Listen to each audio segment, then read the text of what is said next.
श्री स्वामी समर्थ. रामकृष्ण हरी माऊली. सर्वांना आषाढी एकादशीच्या शुभेच्छा.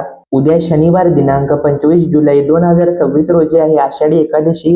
आषाढ महिन्यातील ही एकादशी सर्वात मोठी एकादशी असते.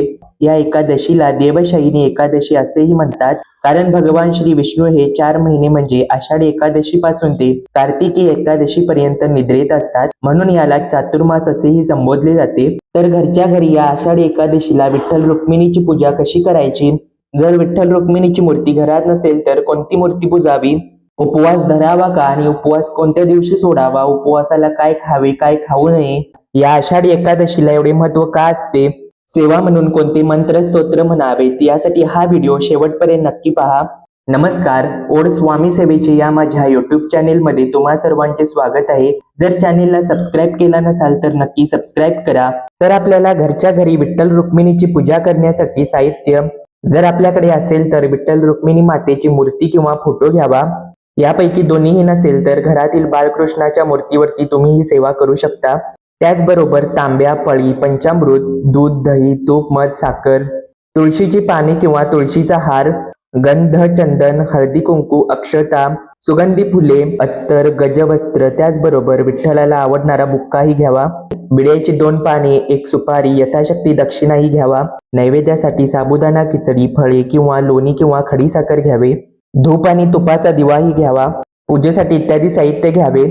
सकाळी लवकर उठून स्नान करावे. त्यानंतर अंगण झाडून अंगणातील तुळशीची पंचोपचार पूजा करावी. तुळशीला दूध तसेच जल अर्पण करून पंचोपचार पूजा करून तुळशीला नमस्कार करावा. एकादशी आणि द्वादशी दिवशी तुळशीची पाने तोडू नयेत. त्यानंतर घरात आल्यानंतर पूजा करणार ती जागा स्वच्छ करून तिथे सुंदर रांगोळी काढावी. त्यावरती पाट किंवा चौरंग ठेवावा. चौरंगावरती पिवळे किंवा लाल वस्त्र अंतरावे. पांढरे वस्त्र असले तरीही चालते. पूजेला सुरुवात करण्या अगोदर पुरुषांनी कपाळाला अष्टगंध आणि बुक्का लावावा. त्याचबरोबर ज्या काही महिला असतील त्यांनी कपाळाला हळदी कुंकू लावावे. जे काही पूजेसाठी लागणारा दिवा आणि समय असेल तो प्रज्वलित करून घ्यावा. त्याचबरोबर धूप किंवा अगरबत्ती प्रज्वलित करून घ्यावी. विठ्ठल रुक्मिणीची मूर्ती अभिषेक करण्यासाठी तामणामध्ये घ्यावी. जर विठ्ठल रुक्मिणीची मूर्ती नसेल तर बाळकृष्णाची मूर्ती घ्यावी. त्यानंतर जी काही अभिषेक आणि पूजा करणार आहे त्यासाठी देवाला उपस्थित राहण्यासाठी विनंती करून देवाचे आवाहन करण्यासाठी 2 दाणे अक्षता मूर्तीला अर्पण कराव्यात. सर्वप्रथम मूर्तीला साध्या पाण्याने अभिषेक करावा. अभिषेक करत असताना व्यंकटेश स्तोत्र, पांडुरंगाचा मंत्र, लक्ष्मी गायत्री मंत्र, विष्णू गायत्री मंत्र म्हणावे. जर विठ्ठल रुक्मिणीच्या मूर्तीवरती अभिषेक करत असाल तर विठ्ठलाच्या मूर्तीवरती पुरुष सुक्ताचा आणि रुक्मिणीच्या मूर्तीवरती श्री सुक्ताचा अभिषेक करावा. जर बाळकृष्णावरती करत असाल तर श्री सुक्त आणि पुरुष सुक्त एकाच मूर्तीवरती केले तरीही चालते. नंतर क्रमाने मूर्तीवरती दूध, दही, तूप, मध, साखर यांचा अभिषेक करावा. ही पूजा करत असताना आपल्याला कोणते मंत्र स्तोत्र येत नसतील तर युट्यूबवरती आपण विष्णू सहस्त्र नाम लावून ही सेवा करू शकतो. पंचामृत स्नान घातल्यानंतर परत एकदा शुद्ध पाण्याने स्नान घालावे. त्यानंतर चांगल्या स्वच्छ धुतलेल्या देव पुसण्याच्या कपड्याने अलगद देवांच्या मूर्त्या हातात घेऊन देव स्वच्छ पुसून ठेवावेत. विठ्ठल रुक्मिणी मातेची वस्त्रे असतील तर ती अर्पण करावीत. वस्त्र नसेल तर कापसाचे वस्त्र घालावे. त्यानंतर विठ्ठलाला चंदन मिश्रित गंधाचा टिळा लावावा व मध्ये बुक्का लावावा. रुक्मिणी मातेला हळदी कुंकवाचा मळवट भरावा. दोन्ही मूर्त्यांना सुगंधित अत्तर लावावे. त्यानंतर गंध, अक्षता, हळदी कुंकू दोघांच्या चरणावरती अर्पण करावे. फुलांची वेणी असेल तर रखुमाईला घालावी. दोघांना तुळशीचे हार उपलब्ध असतील तर घालावेत. नसेल तर आपल्याकडे जेवढे तुळशीपत्र उपलब्ध आहेत त्याच्यावरती विष्णू सहस्त्रनाम म्हणून ते तुळशीपत्र दोघांच्या चरणावरती अर्पण करावेत. त्यानंतर धूप दीप दाखवावा. नैवेद्यासाठी साबुदाणा खिचडी, फळे किंवा लोणी आणि खडीसाखरेचा नैवेद्य दाखवावा. त्यानंतर बाजूलाच विड्याच्या 2 जोड पानावरती यथाशक्ती दक्षिणा आणि सुपारी ठेवावी. त्यानंतर विठ्ठल रुक्मिणीची आरती करावी. दुर्गे दुर्गट भारी आणि योगी 28 ही आरती म्हणू शकता. अशा प्रकारे हे घरच्या घरी तुम्ही आषाढी एकादशीचे पूजन करू शकता. या एकादशीला सेवा म्हणून 700 श्लोकी भागवताचे पारायण अवश्य करावे. श्रीवत्सम धारेन वक्षै मुक्तामाला क्षडाक्षरम हा पांडुरंगाचा दिव्य मंत्र म्हणावा.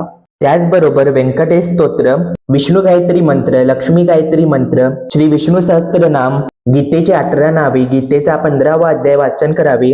त्याचबरोबर ओम नमो भगवते वासुदेवाय हा मंत्रही म्हणू शकता. यामधील आपल्याला जे जे जमेल, जसे जमेल तशी सेवा करू शकता.